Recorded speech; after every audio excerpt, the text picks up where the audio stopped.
Once upon a time, there was a man who loved to boast. The funny part of it was he hadn't a thing in the world to boast about, except his daughter. Oh, his daughter was a very beautiful, and that was a fact. But that wasn't enough for him. He had to go around boring people with stories about how clever she was, and I'm afraid that sometimes he exaggerated a little. "Why, do you know," he said once, "that girl is so clever. Why, she's so clever that she can spin gold out of straw." Well, nobody paid much attention to him, but the story got around, and finally it reached the king. And this king was very fond of money. Oh, he used to collect it. He liked to wander around the palace and jingle it in his royal robes. In fact, that was all he ever thought about. Money, money, money. So when he heard that there was a girl in his kingdom who could spin gold from straw, he ordered her brought to him at once. "But, your majesty," the poor girl said, "I can't spin gold from straw." The king was suspicious.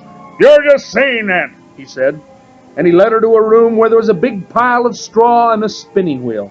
"Get to work," he told her. "Out of all this straw isn't gold by morning, well, it'll be just too bad." And he slammed the door and locked her in. The poor girl threw herself on the floor and began to cry. But suddenly the door opened, and in walked a funny little man. I give you my word, he was no taller than a wheelbarrow. He had a long beard and a pointed hat, and he wore a little green vest with a great big watch and chain.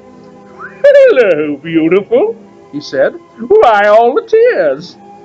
She told him the trouble she was in, how she didn't spin the straw into gold before morning, she would surely be killed.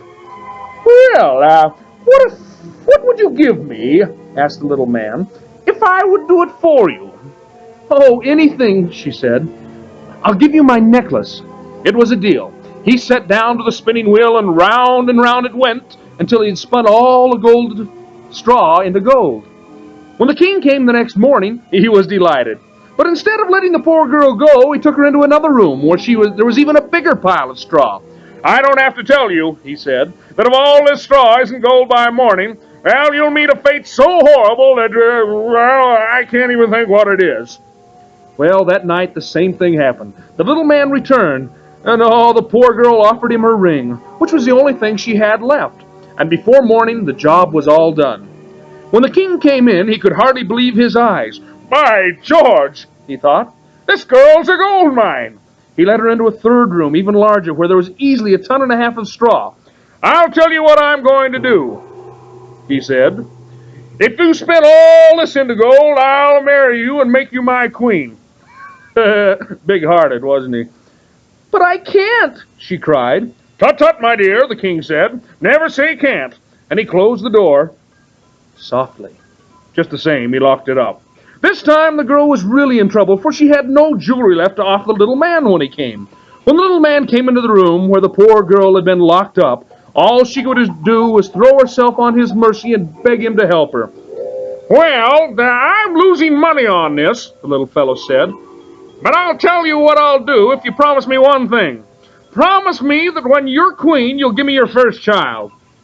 The wretched girl gave her his promise. What else could she do? And sure enough, the next day the king married her and made her his queen. Oddly enough, they got along rather well as royal marriages go, and in due time they had a baby. The queen was so happy she forgot all about her promise to the little man with the beard. So one day he arrived and announced that he had come for the child. The queen wept and pleaded and wept some more. She wept so piteously, and she was so doggone beautiful that the little man gave in. "I don't know why I do this," he said. "I'm a fool, but if you can tell me within 3 days what my name is, you can keep your baby." Well, sir, the queen almost went crazy trying to think what the little man might be called. The first day when he came, she tried simple names like Matthew, Jeffrey, or Nathan. But she could see at once that they didn't fit. "You'll have to do better than that," the little man said. And he went off rubbing his hands and chortling in glee. The second day she failed again. By this time she was so terrified that she went and told her husband about the whole thing, and the king issued a royal proclamation. "Everybody think up names!" The next morning a messenger arrived at the court. "I haven't thought up any names," he said, but yesterday when I was going through the woods, I came upon a little hut. In front of the hut there was a fire, and a funny little man was dancing around it, singing this song.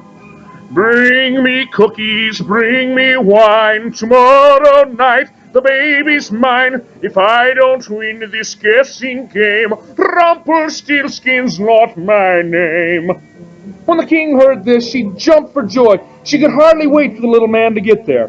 He arrived just at sundown with a big sack to carry the baby off in. All right, he said, taking out his watch. Start guessing. Is it Scott? She asked. Nope.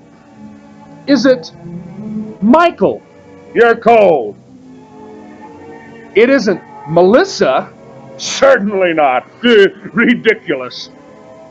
Then she said, could it possibly be Rumpelstiltskin? Oh, somebody told you, he shouted. Some blabbermouth told you. And he was so mad that he stomped his foot and he stamped it right through the floor.